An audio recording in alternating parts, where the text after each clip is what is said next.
Browns back at practice here, day 9 of training camp, and we'll start with Shedeur Sanders, who did not participate in any team drills today. He didn't participate in team drills. We were kind of standing there watching. We didn't know what was going on. It all sort of became clearer after practice, but certainly an interesting development here in this four-way quarterback competition. Yes, and I know it's arm soreness, not 100% certain if it's specifically shoulder soreness, but it was significant enough for him to mention it.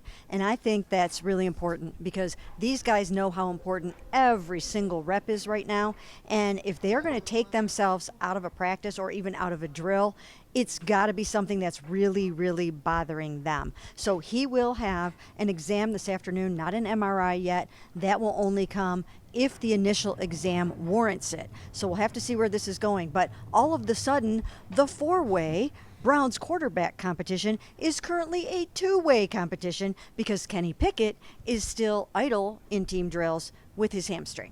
Yeah, Ashley, we're sitting there watching, like I was saying, and Joe Flacco's taking a ton of reps. He's taking second-team reps. We almost never see him take reps leading the second team. Dylan Gabriel is taking a bunch of first-team reps. It was a little surreal. And then, of course, all those developments after practice. Yeah, the Joe Flacco second-team reps, I think, was when we all kind of looked at each other and said, okay, what's going on here? We haven't seen Shedeur in any of these team drills yet today, and that hasn't been the norm. And especially when you consider with Joe Flacco, they've been, not needing typically to give him as many of those team reps because obviously he's the vet in the room. So I think that was when it became clear something was amiss, and then obviously practice goes on.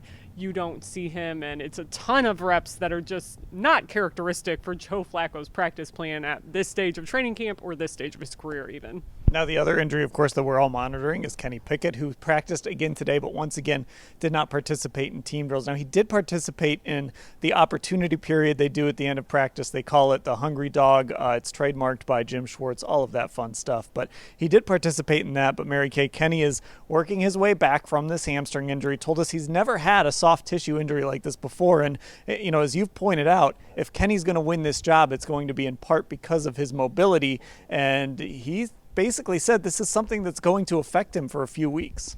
It really is, and he knows that even when he gets back, he's going to have to focus on his pocket presence and not really be moving around the way that he can. And in my mind, and I've been writing this, that's what I think could have won him this competition, to go out there in these joint practices, not only against Carolina, but also his former Eagles team, which I know he's been very excited about that, and just show off that mobility and show that they can run keepers and boots and RPOs and all those different things that you can do with him. And now he can't do that. And so he's really bummed. You could see it. He's trying to keep his head up, but he knows this is a setback.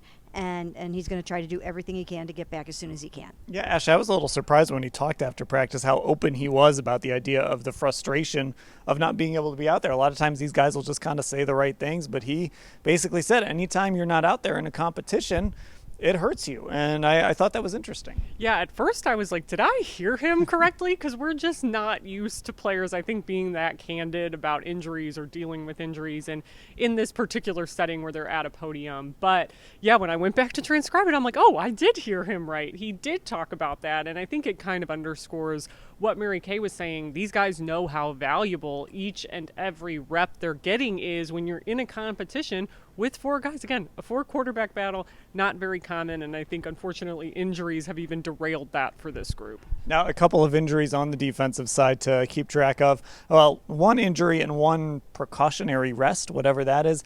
Greg Newsome, the cornerback, is going to be day-to-day.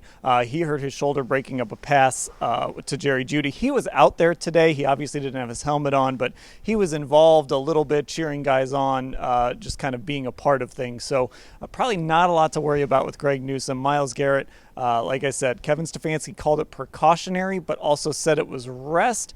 A little weird, Mary Kay, just a couple defenders were watching. Yeah, it was strange vernacular there. It was really a little bit weird to hear him call that precautionary, because that leads you to believe there's some kind of soreness going on with him in some body part. We don't know what that is. A lot of times in the past, they would give these veterans a day of rest, but he didn't just call it a day of rest. it was precautionary. Leads me to believe there's something they are keeping an eye on. We don't know what it is. I think he had his leg wrapped the other day a little bit.